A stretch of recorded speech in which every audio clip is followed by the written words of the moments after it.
So নিয়ে চলে এসেছি হচ্ছে সুজিতার দোকানের বিরিয়ানি। সো দাদা বলো কেমন লাগছে তোমার এখানে? হ্যাঁ, ভালোই লাগছে। সারাদিন ধরে মোটামুটি চেষ্টা করছি বিরিয়ানি তৈরি করার, সবাই মিলে টিম তৈরি করছে। তো এবার খেয়ে বলো কীরকম কী হচ্ছে। 4 দিন ধরে আছি মেলাতে। নেক্সট আজ তো 11 তারিখ চলে গেল। 12 থেকে শুরু করে 14 জানুয়ারি অবধি চলবে, দুপুর 1টা থেকে রাত্রি 10টা অবধি। খেয়ে দেখো কেমন, আর দর্শকদের বলো কেমন লাগছে তোমার। না আমার স্মেলে তো জাস্ট দারুণ লেগেছে, খেয়ে তো অবশ্যই দারুণ লাগবে, যেটা বুঝতেই পারছি। দেখে নাও কেমন লাগছে। ওকে, হ্যাঁ, thank you. Thank you. So চলো চিকেনটা খাওয়া যাক।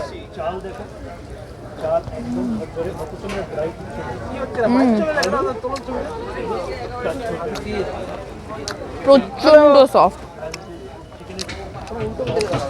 আর এটা হচ্ছে চিকেন চাপের চিকেন। 80 টাকা ওয়াইজ অনেকটাই ভালো সাইজ দিয়েছে।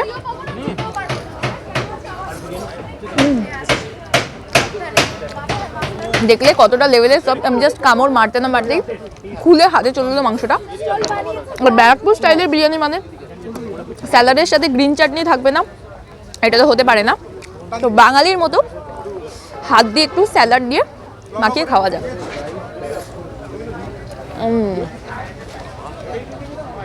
স্বর্গ স্বর্গ। মানে দাদা বৌদি স্টাইলের বিরিয়ানি যদি খেতে যাও অবশ্যই আসতে হবে বিরিয়ানি করে। একটু চিকেন চাপের গ্রেভি নিয়ে একটু আলু দিয়ে মাখিয়ে খাওয়া যাক, জাস্ট দারুণ। তো চলো বেশি কথা না বাড়ি খাওয়া দাওয়া করে নিই, খাওয়া দাওয়া করে নিয়ে তোমাদের সাথে ডিরেক্ট দেখা করছি লাস্টে, দেখতে থাকো।